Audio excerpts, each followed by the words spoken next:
भुवन जी Sheila foam के बारे में पूछ रहे हैं कि तेज बाजार में भी मंदा पड़ा है। कई बार हम लोग इस शेयर पे बात कर चुके हैं। 150 शेयर हैं 660 पे। भुवन जी कह रहे हैं चैनल से अपनापन हो गया है। बहुत बढ़िया, धन्यवाद। हमारा भी आपके साथ अपनापन है। कार्यक्रम चलता रहेगा, आप भी जुड़े रहें। धन्यवाद। शीला फोम क्या मंदा पड़ा है, कृपा कहाँ अटकी हुई है? हाँ, कृपा का क्या है, देखिए हमारे कवरेज में है। और ऐसा नहीं है कि शीला जी हमें नहीं रुला रही हैं, हमें भी रुला रही हैं। लेकिन हम फंडामेंटल्स अगर देखने जाते हैं तो मुझे लगता है अच्छा, कि एक बात कंजम्पशन बताइए, रेट थीम। कहीं भी पी वैल्यूएशन देख करके, मतलब कहीं पे 25-50 पी भी हो तो भी आप रेड फ्लैग खड़ा कर देते हैं। यहाँ पे 125 का पी है और आपने कवरेज में भी रखा हुआ है। आप भी परेशान हैं इससे, थोड़ा सा समझाइए। समझाता हूँ। अगर इन्होंने कर्लॉन और फर्लिंग को अक्वायर नहीं किया होता, अगर उसमें कैश नहीं गया होता, तो मैं इसको टच करने के लायक स्टॉक ही नहीं हूँ। लेकिन हमारे पास रीज़न बिल्कुल क्लियर है कि इन्होंने पास्ट में एक्विजिशंस को सक्सेसफुल किया है, और and there is cash outflow because इन्होंने अपने से बड़ी कंपनी शीला वो क्या नाम है, कर्लॉन को एक्वायर कर लिया, फर्लेंको को एक्वायर कर लिया। अभी क्या है देखिए, फर्लेंको जैसे इन्होंने बोला प्रॉफिटेबल हो गई, मतलब लॉस में तो नहीं, प्रॉफिटेबल हो गई।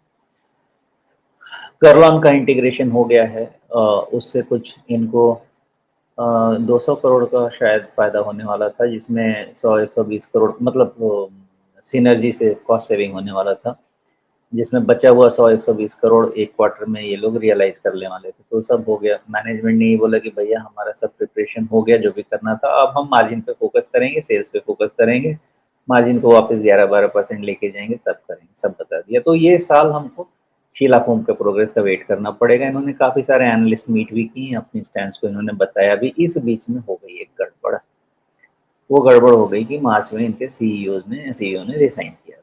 कोई दिक्कत नहीं, सीईओ आते जाते हैं। मैंने कहीं पे देखा कि कुछ जगह नोट्स चल रहे हैं कि इन्होंने जो सीईओ के लेटर को जो पब्लिक किया, उसमें कुछ लाइन्स को इन्होंने ब्लैक किया हुआ है। ये कहीं न कहीं एक थोड़ा-सा तो लोगों के मन में डाउट तो क्रिएट कर ही देगा कि भाई ऐसा क्यों किया, कॉर्पोरेट गवर्नेंस का कोई इश्यू है क्या, या नहीं भी हो सकता है, हो सकता है। मुझे लगता है कि ये क्वेश्चन बनेगा शीला फोम के लिए। अब जो रिजल्ट आएगा उसके बाद जो एनालिस्ट कॉल होगा उसमें क्वेश्चन किया जाएगा, और उसके बाद उसका क्लैरिफिकेशन भी आएगा, मुझे ऐसा लगता है। बिकॉज़ ऑफ दैट, जो आपने पूछा कृपा कहाँ अटकी है, तो जिस समय इनके कॉल्स हो रहे थे रिसर्च कॉल्स में, तो इसका ये सब बीएसई पे डिस्क्लोज रहता है, आप देखेंगे तो उस समय इनके प्राइसेस भी अच्छे खासे स्टॉक प्राइसेस मूव हो रहा था, मतलब लोगों का कन्विक्शन बन रहा था कि कंजम्पशन एज ए थीम 30-40% के रेंज का मार्केट शेयर, और सेल्स में मार्केट शेयर गया है कहीं ना, सेल्स का कोई इशू है।